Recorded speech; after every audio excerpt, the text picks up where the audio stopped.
لوګر کې د پاکستاني ډرون حمله او قطر ته د ملا یعقوب سفر. جزئیات هم دلته وګورئ او چینل هم سبسکرایب کړئ. د تحریک طالبان پاکستان په سر د پاکستان او افغان طالبانو ترمنځ د جنجالونو په دوام لوګر کې ډرون برید شوی. حماسه میډیا ته یوه سرچینه چې نه غواړي نوم یې واخیستل شي وایي یوې بې پیلوټې الوتکې تېره شپه د لوګر ولایت مرکز اړوند څلورمې پلې پر لیوه برید کړی دی. یادې سرچینې ویلي په برید کې د طالبانو حکومت د کندوز والي په ګډون ګڼ شمېر طالبانو ته مرګ ژوبله اوښتې. بلخوا د تېر حکومت د لوګر ولایتي شورا پخوانی مشر حسیب الله ستانکزی حماسه میډیا سره په خبرو کې یاد برید تایید کړی او طالبانو ته د درنې مرګ ژوبلې دا اوښتو پخلی کوي. ښاغلی ستانکزی زیاتوي چې د لیوا دننه د ټي ټي پي له وسلوالو غړو سره ناسته روانه وه او په وینا یې پاکستاني ډرون الوتکې پرې برید کړی دی.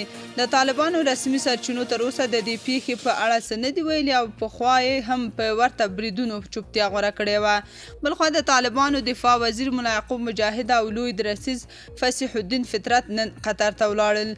د طالبانو دفاع وزارت په یوه خبرپاڼه کې لیکلي چې ټاکل شوی دغه پلاوی له قطري چارواکو سره وګوري او د دغه هیواد په دفاعي د میډیکس نندارتون کې ګډون وکړي.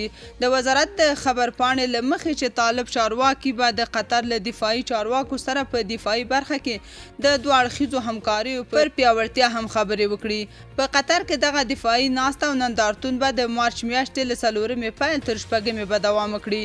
د دوحې نړیوال سمندري دفاعي نندارتون او کنفرانس به د دې هیواد د وسلوالو ځواکونو په کوربتوب جوړ شوی دی.